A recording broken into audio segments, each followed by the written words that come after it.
So we're starting in now. Okay. Hello, everybody. Welcome to Bill and Ammon's Bogus Hangout. Got Doc Sheldon with us right now. Hi, Doc. How you doing? Hey, Bill. Hello, everybody. I got an issue just popped up, so I'm going to let you say hi first, okay? Doc Sheldon with us right now. Okay, I've got to... Hey, Bill. Hello, everybody. I got an issue just popped up. Sorry about that, man. It's okay. I had a time loop there. I had this going on in another window. Anyway, shall we try again here? Sorry about that interruption. What have I been doing? Well, Search News Central launched yesterday, finally, after a 4-year hiatus. Good news. And having fun with that. Kind of excited about it, getting it cranked up. We've got 4 dozen writers, that yourself being one of them. Some very well-known professionals in the industry, so I have high hopes.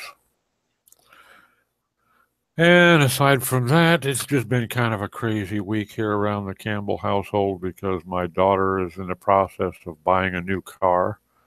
In fact, she's picking it up this afternoon. So, you know, she's picking tall cotton. Like she's on cloud 9, I'm sure. Her first new one. And what else? I'm doing an AMA tomorrow with Nikolai Steinhoff. Kind of looking forward to on HTTP to HTTPS migrations. That should be fun. And in my spare time, just trying to keep out of trouble. What is spare time? Exactly. I had some of that back in 1979 once. I tried to start this hangout today and I ran out completely. Everything happened all at once. It's like, yep. Are you free and available for a phone call in 10 minutes? Sure, yeah. Right. I had no idea it was 10 of 12. Oh, well. Hey, guys. Hey, Tim. Hello, Tim. How are you? Good. Good. Excellent. How are you today? You know, if I was any better, they'd have to give me a pill.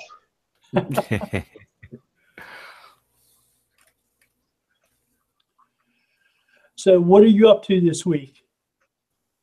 Me? Yeah. Got a bunch of miscellaneous stuff to do on client sites. I've got to go back. I picked up a few new clients recently, and I need to go in and put in schema coding on it. And I'm thinking, somebody ought to be selling this as a service now. I'm tired of doing that. Tedious, very tedious. There are developers who specialize in semantic web markup who do that as a service. Yep. They don't necessarily advertise themselves very well.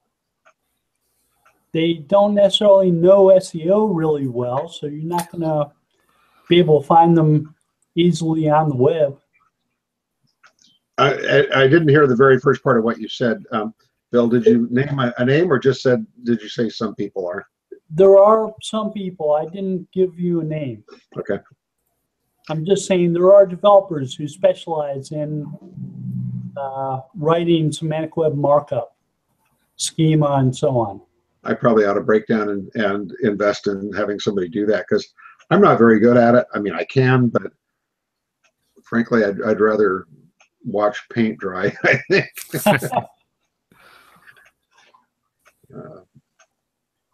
Hey, Terry. Do you know Barbara Starr? Barbara Starr? I know Barbara, yeah. Talk to Barbara. Okay. I haven't talked to her for a while, but yeah, okay. Good idea. Thanks. Mm-hmm. Hey, Terry. How you doing? Not bad, thanks. What are you up to this week? Oh, I completed changing one of my sites over to Bootstrap from WordPress. Let's say went from the exact same look. My code 151 lines.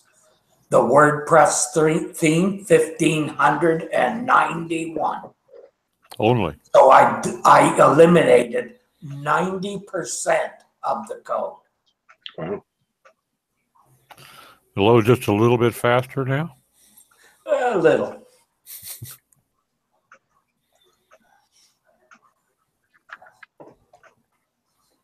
And the worst part is the theme was built off of Bootstrap. So it was using it as its main CSS framework. A new improved version of its original. Well, that's what happens. They is it called Visual Composer? Mm-hmm. Oh, That is included with a lot of WordPress sites now. A lot of that code is it. Yep. Because it renames all the stuff from Bootstrap. Yeah, that's some serious bloat there. Yeah. Yeah. So Terry, is that why you did that rebuild, to get rid of all that? No, because I'm tired of working on WordPress. So. You know, when you can program PHP in your sleep, working on WordPress gets to be a real nuisance after a while. Yeah. And I just think it's not okay. A lot of people, this is going to bother them, but I don't think a person who's using WordPress should not be calling themselves a web developer. They're a site installer. Or a website builder. That's what I say. Okay. To me, the two are almost interchangeable. I don't claim to be a developer, because I know a lot of people say that implies that you're coding or that you're doing coding. I don't. Yeah. No, I'm the same way. I don't consider myself a developer. I use WordPress, but I customize it too, and I do some coding, but not from scratch by a far cry. I'm still far back on the learning curve to do that. Yeah, I'm getting ready to convert a whole bunch of my sites, because I guess Google wants them on secure. I got to get off the internet. Between WordPress and Google, pretty soon it's going to be, if you want to use either one of those two things, you have to be secure. Well, I'm tired of other people telling me how to build a website. I know how. I'm tired of lots of people telling me how to live my life. That's just a small part of it.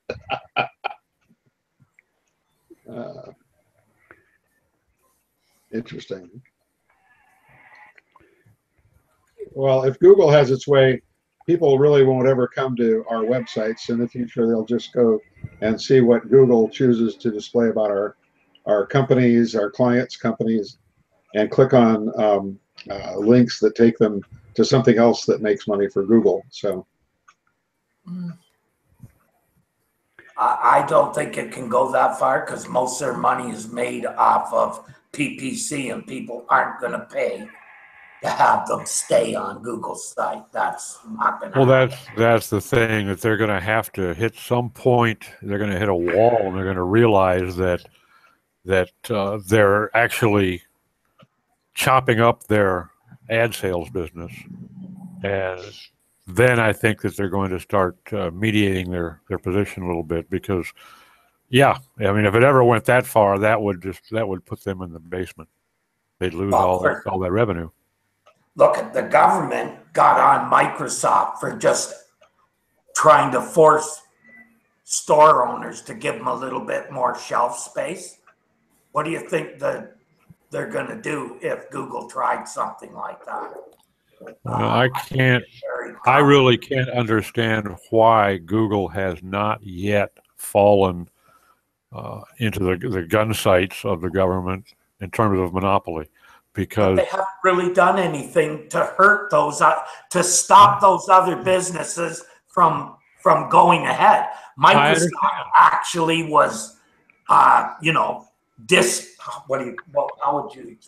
They were basically making stores give them more shelf space and less to their competitors. No, I understand, And but that's what got them in trouble. But those laws are not. They are just to stop people from abusing it. They're to prevent the potential for abuse. And when you start letting a company control 90% of something, that is definitely potential. And yeah, but how good was that decision by the government concerning they give that away now? Considering they now give the software that got them into trouble away for free, how far thinking is the government? Well, that shouldn't be a surprise to any of us. Thinking and government in the same sentence? I'm sorry, I'm confused. Oxymoron there somewhere. That's kind of like military intelligence. Yeah, careful, guys. Close. They might be listening to us from the black helicopters. Be careful. Hi, guys. I don't worry. I'm in Canada. There's always a black van in front of my house.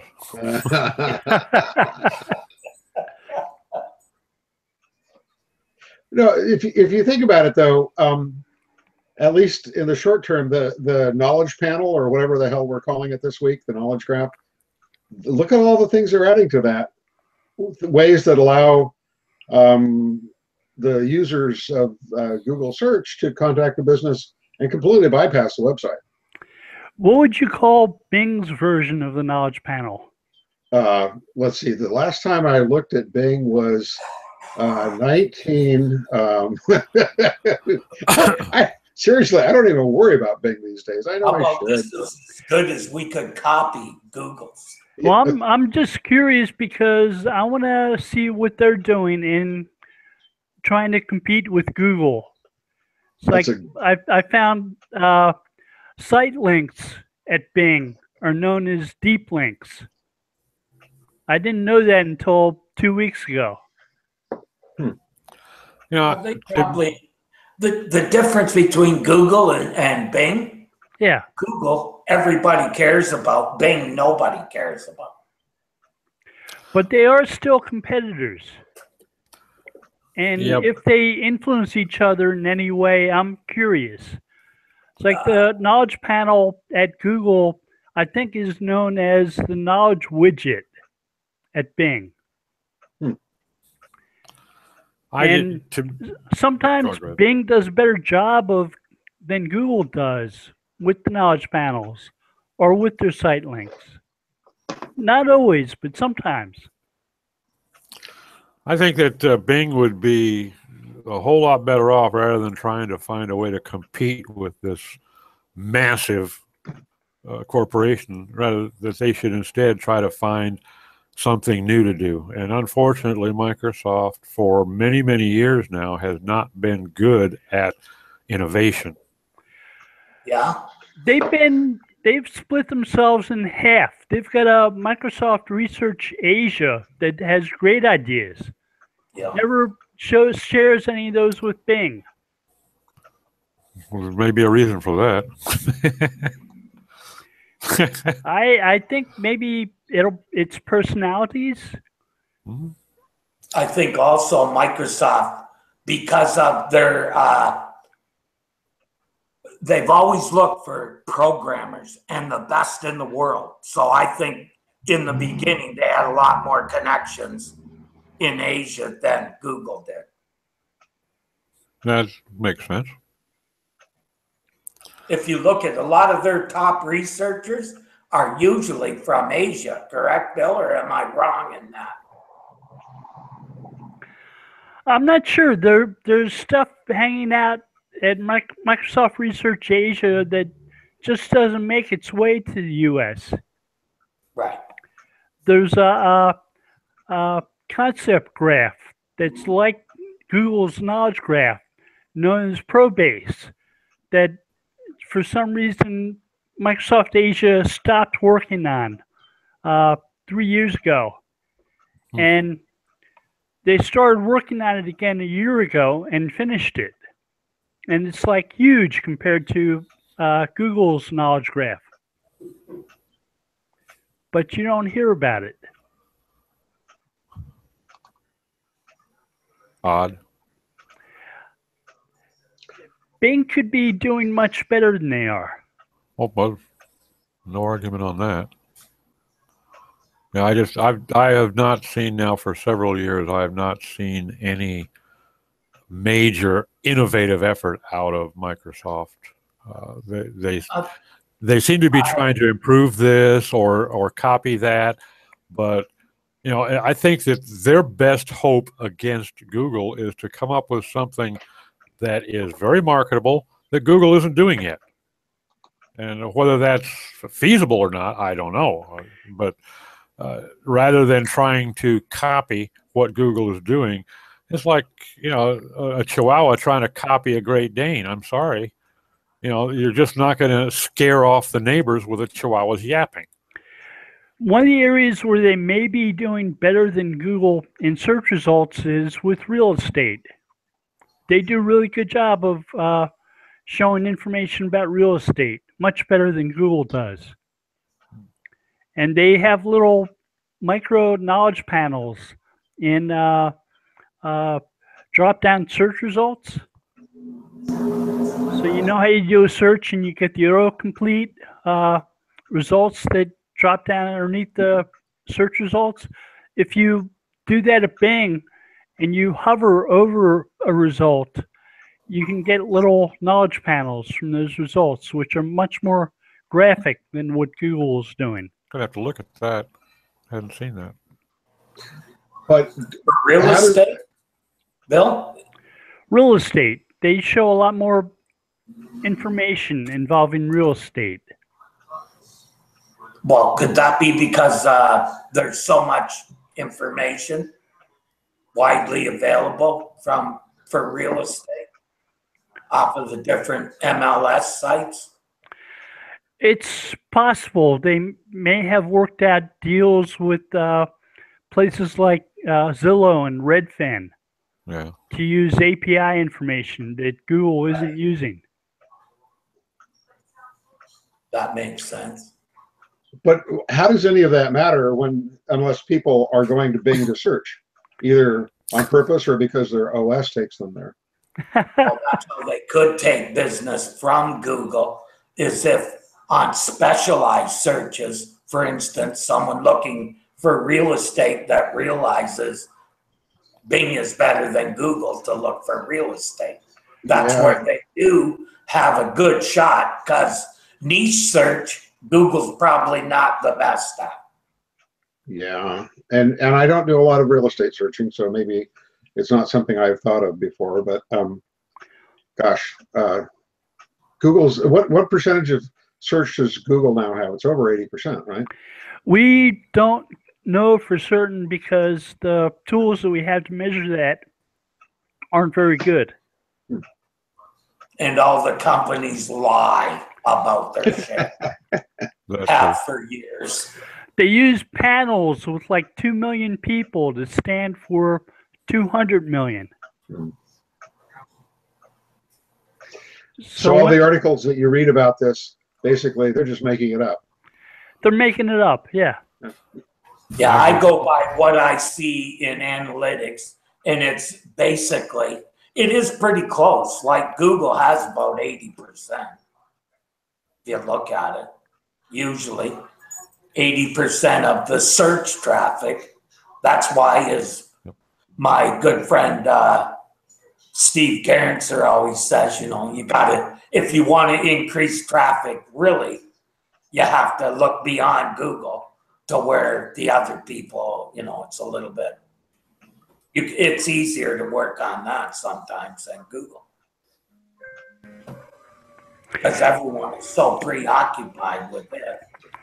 Is the cost of increasing traffic from Google 1% or 2% more or less effort than increasing traffic from someplace like Bing 10%? How much effort does it take?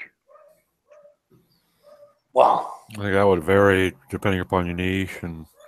well, the thing is, Bill, there was, in my opinion at least, a few years back, if you were optimized for Google, you were optimized for Bing and Yahoo. Mm-hmm. I would say that's now a special effort. You can't do that anymore. That doesn't work. I think that if you optimize for Google, then you're not in major trouble with Bing. But yeah, I can see your point where you need to be a little bit more specialized because Bing is looking now for different things than Google appears to be looking for. So yeah, yes. I mean, but I don't know that. Like, I still work on the premise. I work toward optimizing for Google, and I'm still working on the premise that that's going to pretty much get me in the ballpark with Bing. Nope. But I don't have as much confidence in it as I did a couple of years ago. Yeah, that's my experiences.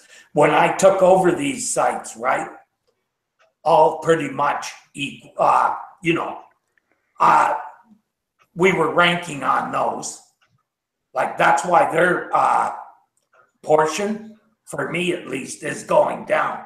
Now, in the last few months, we have started paying more attention to those because we're kind of tapped out at Google. You know how you kind of run out of things to optimize for? Yeah, well, and the problem is, if I change it to start to rank for Bing and Yahoo, I have a feeling that I'm going to tank on Google because the copy now, in my opinion, Yahoo and Bing are still what I call phrase matching search engines, whereas Google is more of a entity searching search engine. Is that because you think that's nonsense, or? I think that Bing could be better at entity searching than they are showing now. They've built that into their search engine. You know what would be an interesting test, Terry, if you were to take a couple of pages on a site, basically the same targeted data, and block Googlebot on one and block BingBot on the other, and do the same things to get them to a stable point, and then start playing with them and see what happens. That would be an interesting thing. If I do this, what happens to my Google page and what happens to my Bing page? Now, I do that. You're really telling an SEO to block pages from traffic from search engines? For testing purposes. Well, it's for testing purposes. All in the interest of science. It's hard to test, even in the name of science. Yeah, it is hard. And really, the data is going to be meaningless because you're doing it with 2 pages or 4 pages or 10 pages. Until you start doing with 10 million pages, it doesn't mean squat. But it could be an interesting exercise. In your spare time when you got nothing else to do. I believe it's because of Google using so much co-occurrence in their algo, and Bing doesn't. And like I said, they seem to be phrase matching still, in my opinion. You think co-occurrence is one of the big differentiations? Huh. The use of, for instance, that would, because you're diluting the text, that would hurt you on Bing but help you on Google. Right. Google's been using phrase-based indexing since at least 2004. Nobody talks about it. Right. Because no one really understands it beyond you and Dave.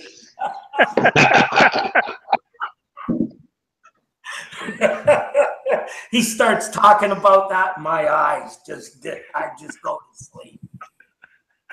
a But I reason. know it's There's a important. reason why they made Anna Patterson vice president of search. I mean, she's good at what she does. Yeah. And that one works. I mean, if somebody told you that they could show you a method by which anchor text, the right anchor text, can increase and improve your search results, and they'd say you don't get called out for spamming by reusing the same anchor text. No, not if you follow the right stuff. Yeah. I'm a big believer that contextual links are more valuable than navigation links. Partially for that reason. If you find the right co-occurring terms or related phrases and use those as anchor text, it boosts your rankings. Mm-hmm.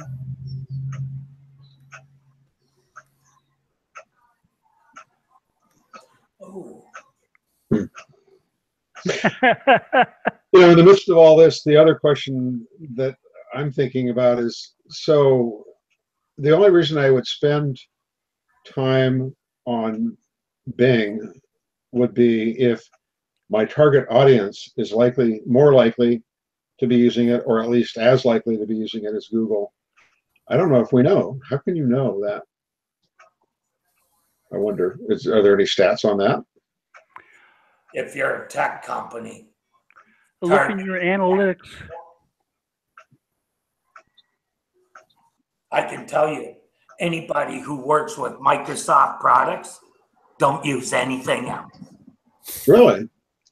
Oh, Yeah. wait a minute. You mean as an end user or as a technology? As like a Windows administrator, Oh, wow. they're not using anything else. Yeah, those guys have completely drunk the Kool-Aid. So I don't know. I just think wow. Yeah. Those are the guys I used to call the IT Nazis before I stopped working in corporate.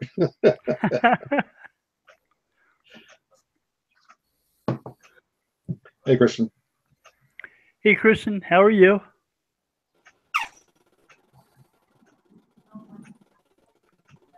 Squeaky. You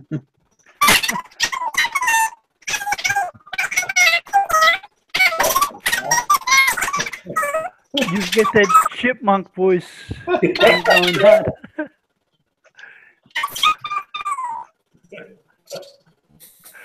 Well, it's good seeing you at least. Yeah.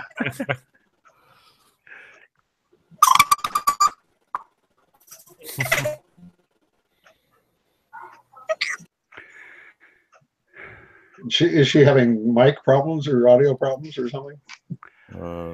Every once in a while, the Hangout doesn't accept your drivers quite the right way.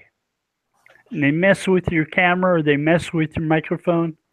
It took me a long time to just get my microphone to work, but that was just because I didn't get the settings right. But no, but seriously, like, you know, you guys, I think, know, I target, you know, I work with elder care companies. My target audience are the adult children of the likely, you know, clients of the, or patients of those of my clients. They're the people my age who are out there, you know, trying to provide or arrange care for their parents. I'm in my 60s. So I'd want to know that there's a lot of evidence that there's a fair number of those people using Bing before I spend a lot of time on it. Mm-hmm. Maybe there are, I mean, a few years ago, I would have said maybe more likely because they would have been more likely to be using Microsoft Office maybe and things like that. What percentage of them have AOL as a domain name on their email address? Gosh, not very many these days. But I can tell you from when I was in the business and I had email addresses for those adult children of prospective clients, they were all Gmail or maybe Hotmail occasionally. Of course, that's a few years ago, but mostly Gmail or like the phone providers that they had for their ISP service, you know, the SB, whatever it is, the Bell companies. Or Cox or something like that. Yeah, occasionally, yeah. So, att.net. but most of them were Gmail. Yeah, I hadn't thought about it, but you're right, Bill. It's been a long time since we've seen any sort of a market share profile, and it would be interesting to see what changes might have occurred. I'd be interested in seeing what changes have occurred in Europe for Google. I bet they've gotten hurt, but that's intuition, No, it would be good to see the data. Mm-hmm. So, heads up to anybody out there that has the horsepower to make something like that happen. It ain't me.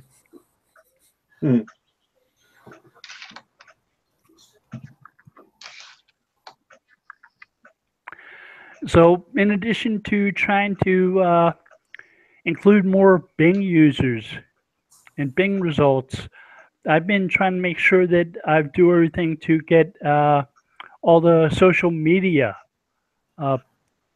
users attracted to sites. Make sure that I have Open Graph markup and Twitter card markup and buttons for the social profiles and sharing and linking to the social profiles themselves to try to make sure I'm getting traffic from those sites. Yeah, I haven't messed with the Twitter card just because I have a philosophical problem with Twitter, but that's personal. But but yeah, the OG is definitely a some plus for drawing people in. I'm spending more time on Facebook than anywhere else in social. Never messed around with the Instagram and other things, other than just to go in there and explore and see if it was worth my time, and decided it wasn't. But yeah, definitely social, even Facebook, where there's limited visibility for Google, it's still a good attraction. We've got some clients who do really well from Instagram. Yep. I mean, they sell women's clothes. Sure. Yeah, that's like Pinterest too would be. I was just going to say Pinterest, yeah. I think it's very dependent on the products you're trying to market. If I was doing anything related to weddings or anything like that, I'd be hitting Pinterest like crazy. Sure. Furniture and restaurants. Yeah, too. Restaurants makes a lot of sense for Instagram.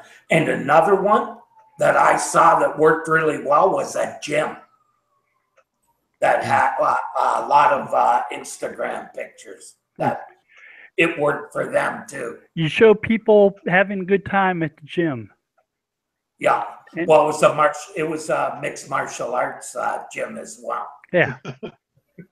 Lots of action. Yeah. And those people are into looking at video, and Instagram was pretty big for them. Yeah. My content manager keeps after me to get us more active on Pinterest, of all things. But there's actually a fair number of people that post senior care related images on Pinterest, and also to some degree mobility or accessibility equipment. I haven't found it in me to get interested in Pinterest, but I suppose I had to go look at it. Instagram too, because what I can say is that more so my wife, she spends a lot of time looking at pictures of our adult children and their children and their children's children.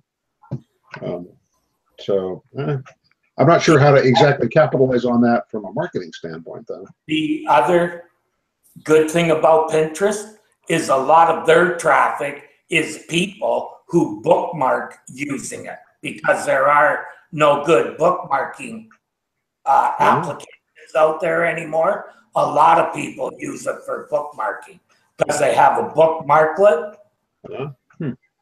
that And you can also do searches on Pinterest that looks through those bookmarks. Dave and I actually wrote an article on that. It was on Searchmetrics site. Okay. Dave and I have a few articles there on that, and there's a lot of data to support Pinterest as a bookmarking site. Well, you know, I used their little pin it applet for, you know, when I was just browsing around, I hit a site that was interested. I had a closed area on my Pinterest account where I would just pin it, and then I could go in there periodically and say, oh yeah, I meant to go back and read this, or now I can go back and get some more information on it. It was handy because my bookmarks in my browser just got to where it was endless scroll of 1,600 URLs where you can't find anything. And even, yeah, it just got to be maintenance nightmare. And that way I could go into that Pinterest thing and I could check it out, you know, for short-term memory makeup, and then I could delete it and not let it get too top-heavy. Yeah. If you do searches for the last 24 hours on Google on different topics, you see a lot of Pinterest pages lately. People do seem to be saving those Pinterest results, and they're showing up in Google.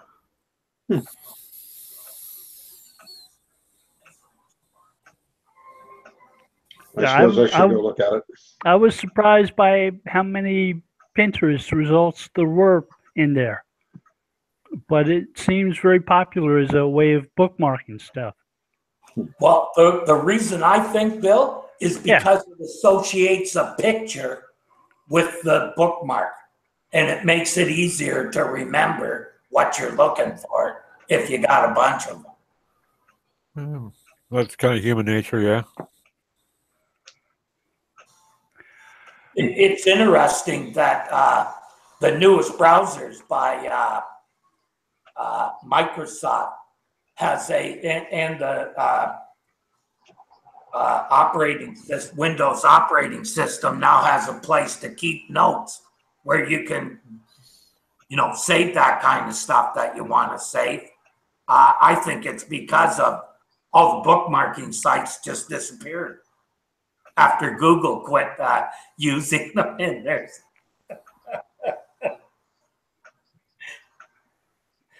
It's funny how Google loses interest in everybody. Suddenly doesn't want to bookmark anymore. Mm-hmm. Well, that's kind of like when when Feedburner died. Seems like nobody really wants to put any time and effort into a decent RSS service anymore. Same deal, right? I think those services just evolve and people figure out another way to do those things. Yeah. More convenient, usually, too. Like, that's one of the reasons I like Google Plus when they send out the mail.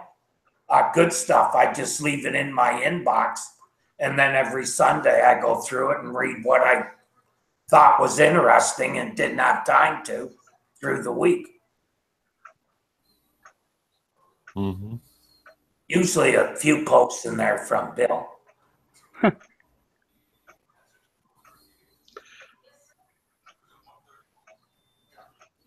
I admire you, Terry, that you can keep up with your read later pile that way. I'm completely overwhelmed with the stuff that is available to read, and there's just too much of it. I've got to the point where I have to do it right now. If I see something that looks intriguing, I either make time to do it now, or I'm just going to end up having to trash it later because I never got around to it.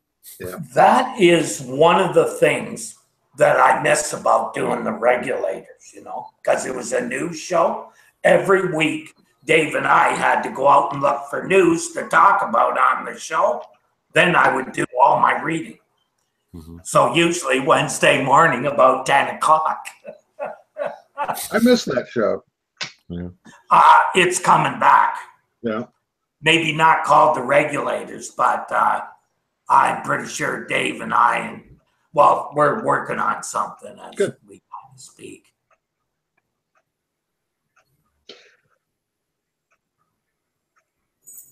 Yeah, it's like the fire hose. You just, it's crazy. So. Oh, it was a lot of fun to do it. Yeah. I'm hoping we can get Justin in for a couple of shows too. He's always good for a good giggle. Yep. That was one of the shows where I had to make sure I was listening to it in the car without my grandchildren along for the ride. Oh, yeah. That's one of the things I liked about the show too. Is you can just be yourself, Yeah. Well, you're kind of a carpet bomber, though, Terry. Some people drop an F-bomb. Terry's a carpet bomber.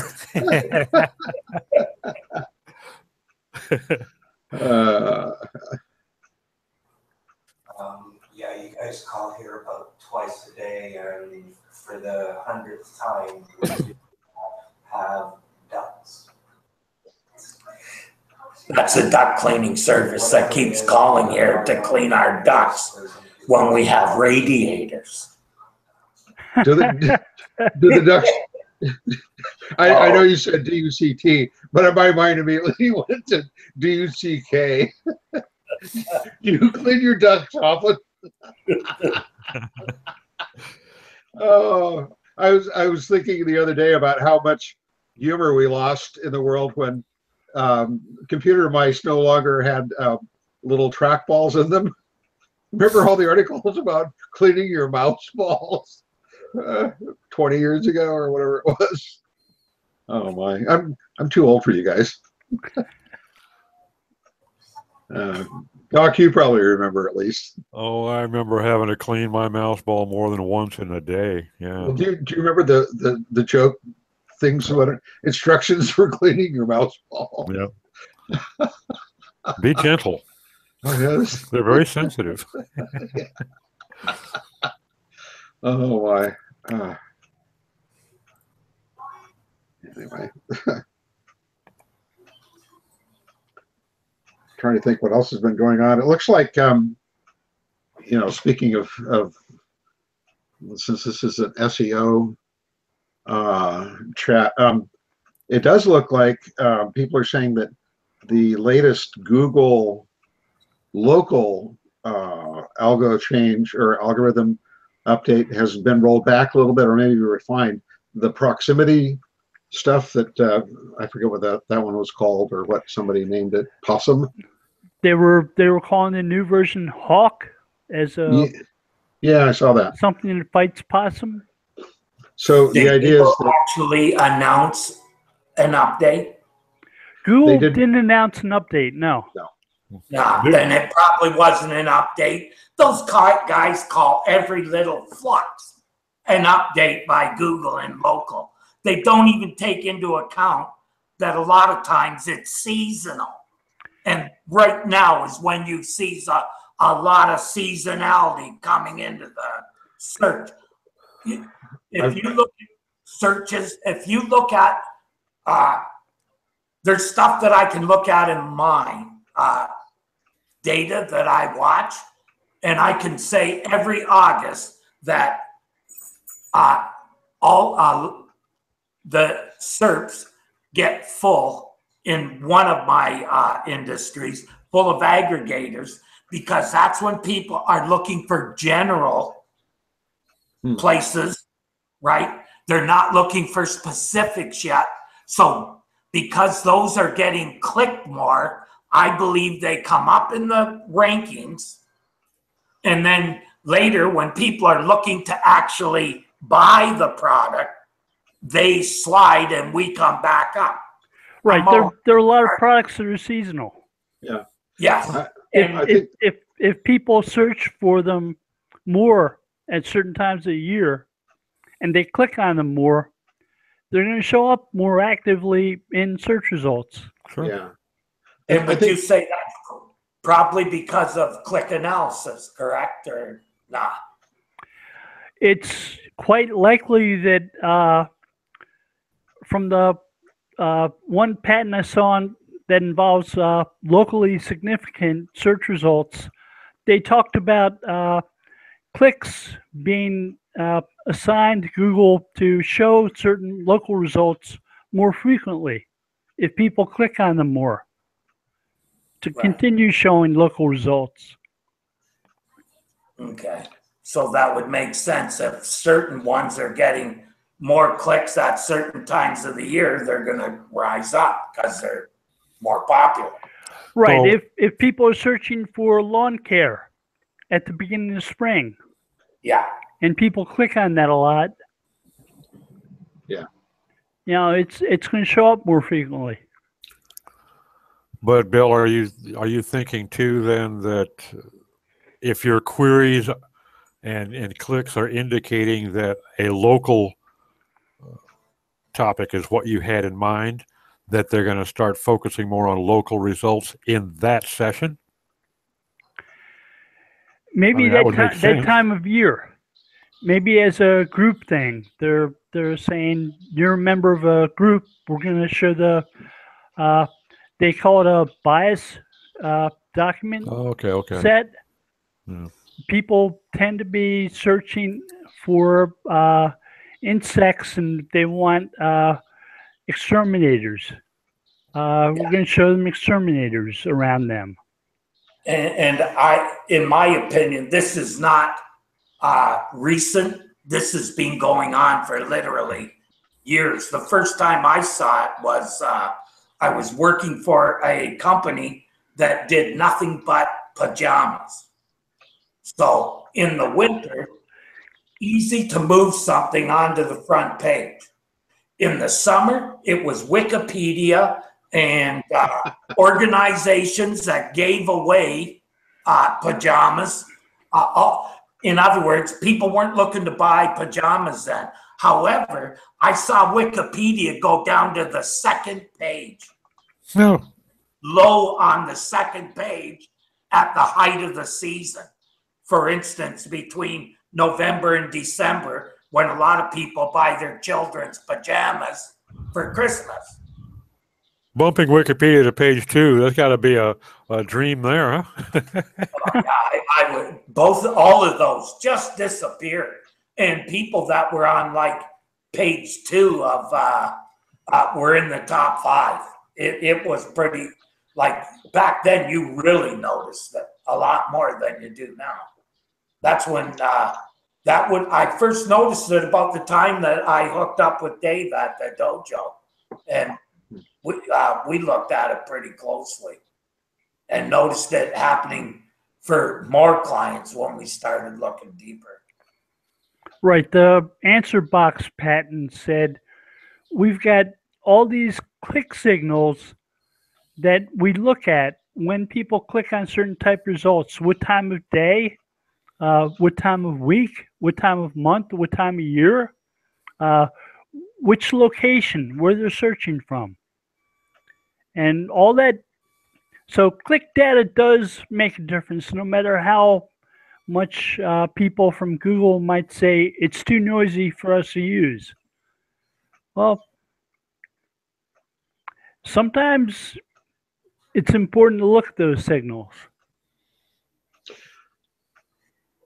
The change that I've seen written about recently in terms of local is that's intriguing is where for a while if you had multiple practitioners in the same location, like a bunch of elder law attorneys in one big office building, only 1 or 2 of them had tended to be displayed in the research results, and the other ones tended to be not shown as much. The ones that had more authority. Yeah, it seems like now that isn't as pronounced from what I'm seeing people talk about. I don't have that phenomenon in what I do. I don't have a lot of elder law attorneys, although I wouldn't mind. But my clients tend to be spread out more and not clumped together in the same location. But it's interesting because that could happen in a practice like mine, where I could end up with more elder law attorneys at some point in time because of my niche. So I'd rather be able to have more of them appear in the same location. Yeah, I suppose probably somebody that deals with medical clinics and medical practices might experience the same sort of thing, where you got a building that has 17 different doctors on each floor, and to a great extent the same address, but a different suite number, perhaps. Yeah, you kind of think that they might be getting the most authoritative that are showing up. Well, apparently that was really pronounced a while ago, back when people pronounced that to be something called possum, whether it really was or not. Yeah. But now it sounds like it's not quite so pronounced, and that could be because they're getting better with the algorithms. If that were true, I have a client that would have meant big trouble for, and didn't see it. I told them to brace for complaints from social media companies and SEOs and web developers, and never heard nothing from them. That's a client that I know, Terry? Yeah. Yeah. And they should, because they have a ton of them using their address. Yeah, I would think they would, yeah. Well, I think I know which one that is too. Yeah. Well, I talk about it a lot. Yeah, you do. Yeah. But yeah, and but even that, I say I found a few instances where Google basically said, yeah, we've rethought that thing about virtual offices, and now if you have the proper documentation for your business, it's no problem at all. Because there are lots of buildings that have shared office space, executive suites, so on. Yeah, especially in major metropolitan areas. I mean, you go someplace like New York City. Good Lord, there's not a business there that doesn't have dozens of different businesses. That particular industry is growing like crazy. Like businesses are starting to pick up. We don't need to own all this real estate. We can get, we don't need a receptionist. We don't need to pay for a lunchroom. We don't need to pay for a boardroom that we use once or twice a week. We want to pay for an office. So we don't want to have to pay for utilities. Well, and there's a lot of underground costs there too. I mean, things like insurance and major costs. You could take something that's going to cost a small 2-man office an easy $15,000 a month and turn it into $300 or $400 really easily if you're content to use shared space. It's a good business model. It really is. The other thing is that the actual workforce is starting to expect it. People don't want to go into the office 5 days a week, 9 to 5. They're quite happy to come in twice a week. And in my opinion, they actually get as much or more work done because they don't want to have to make that trek in. Think about it. If in my case, if I was working downtown, I would spend 2.5 hours a day just on a subway train getting to and from work. Right. I'm very happy not having to commute to an office every day. Same here. And there are people that if your company is offering that, they'll take less money to get that freedom. Because think of it, if you're a person who has a child, right? Yeah. That gives you so much more flexibility. Well, plus you got your wear and tear on your vehicle, you got your wardrobe consideration, you got your meal considerations. I mean, there's a lot of good reasons to be willing to accept less salary for a work-at-home situation. My office is 2,800 miles away from here. Think how much we'd save on pants, Terry.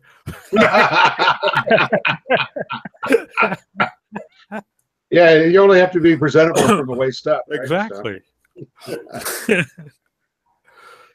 No,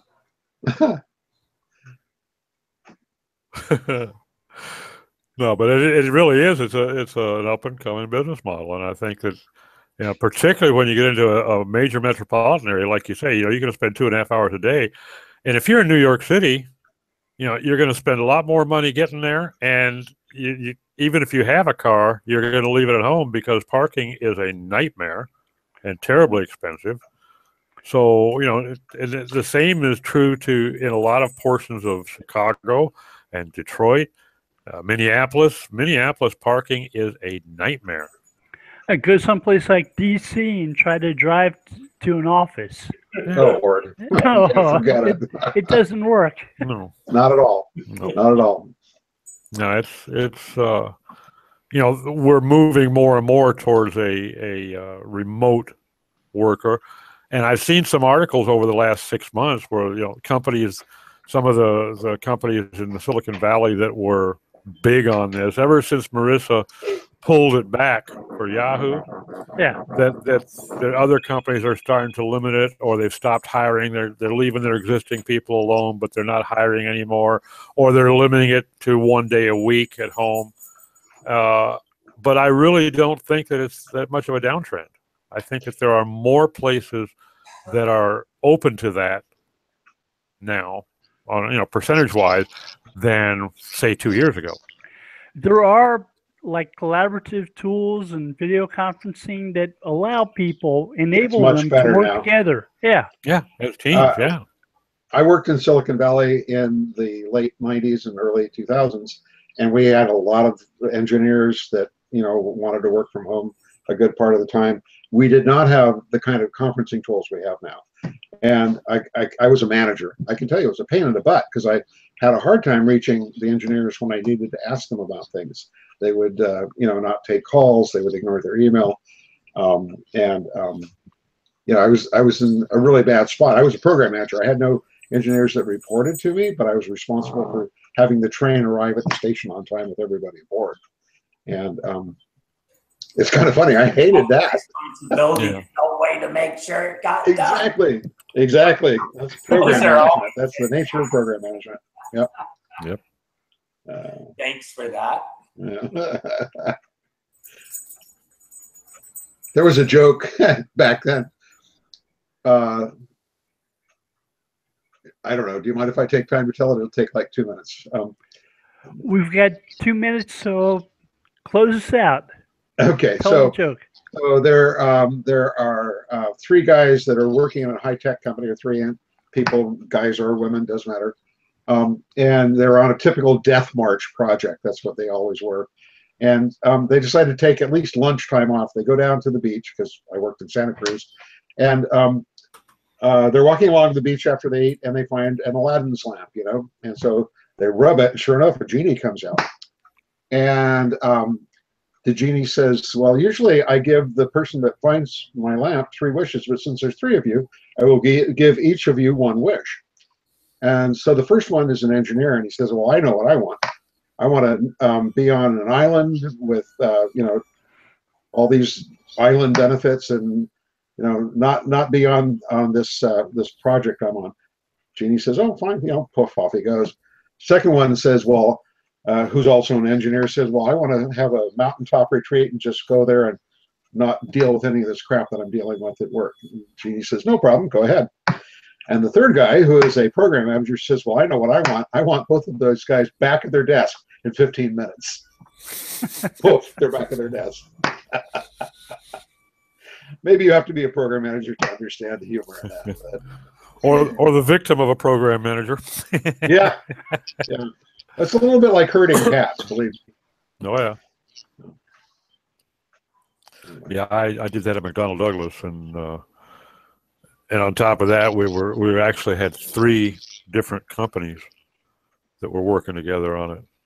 Mm-hmm. All properties of McD, but all separate. They had their separate business unit managers and their separate hierarchy and their separate sets of goals, and always were at each other's throats. And I got handed this project that was supposed to be. They projected for $4.5 million and gave us 20 months. I left 4.5 years later, and it was already over $42 million. Wow. Little scope creep? Just a tad. And the government was responsible for a good bit of that. Well, guys, it is the top of the hour. I'm going to have to head out here. It's been nice talking with you all. Good talking to you, Tim. Later, Tim. Have a good one. Take care. Talk to you next time, Kristen.